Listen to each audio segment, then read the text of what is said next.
अत्यंत दुर्दैवी घटना आहे की महाराष्ट्रामधनंच असे वक्तव्य जे करतात ते एकदम निंदनीय गोष्ट आहे. ज्या छत्रपती शिवाजी महाराज महाराष्ट्र आज आहे, ज्या छत्रपती शिवाजी महाराज म्हणून हिंदू आहेत, ज्या छत्रपती शिवाजी म्हणून पुढे भारताला आज आपण राहतो आहे, त्या छत्रपती महाराजांबद्दल, त्या छत्रपती संभाजी महाराजांबद्दल, राजमाता राष्ट्रमाता जिजाऊ मासाहेबांबद्दल, शहाजी महाराजबद्दल हे जे वक्तव्य करतो ही दुर्दैवाची बाब आहे की हिंदूच करतात आहे.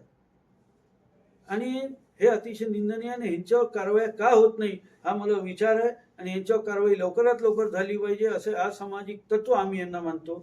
हा राष्ट्रद्रोहाचा गुन्हा यांच्यावर दाखल झाला पाहिजे आणि यासाठी कायद्याची तरतूद सर्वात पहिले मी मागणी केली होती की अल्ट्रासिटीच्या सारखा एक कायदा बनला पाहिजे जो महापुरुषांवर, चाहे छत्रपती शिवाजी महाराज पासून असो त्याच्या पूर्वी असो किंवा ज्या महापुरुषांनी या स्वराज्यासाठी या आपल्या भारतासाठी जे बी महान कार्य केले अशा महापुरुषांबद्दल बोलायल्यानंतर त्या व्यक्तीवर तुरंत कारवाई होऊन तिला अरेस्ट केलं गेलं पाहिजे.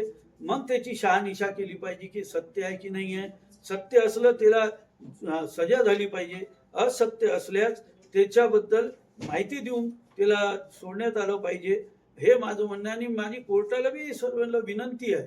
आम्ही आदेश कोर्टाला देऊ नाही शकत, आम्ही विनंती करू शकतो की अशा लोकांना कोर्टाने बी जमानत देऊ नये. हा लोक अधिकार आम्ही मानतो, पण हा कोणता लोक अधिकार आहे की महापुरुषांवर शिंतोडे उडवायचे, त्यांना प्रोटेक्शन भेटायचं आणि मग कोर्टाने त्यांना जमानत द्यायची. म्हणून आमचं कोर्टाला विनंती आहे की कोर्टाच्या वर तर सरकार बी नाही हे आम्ही मानतो, म्हणून कोर्टाला आमची विनंती आहे की अशा लोकांना त्यांनी जमानत देऊ नये. वकिलांना बी आमची विनंती की अशा लोकांसाठी त्यांनी उभं नाही. राज्यामध्ये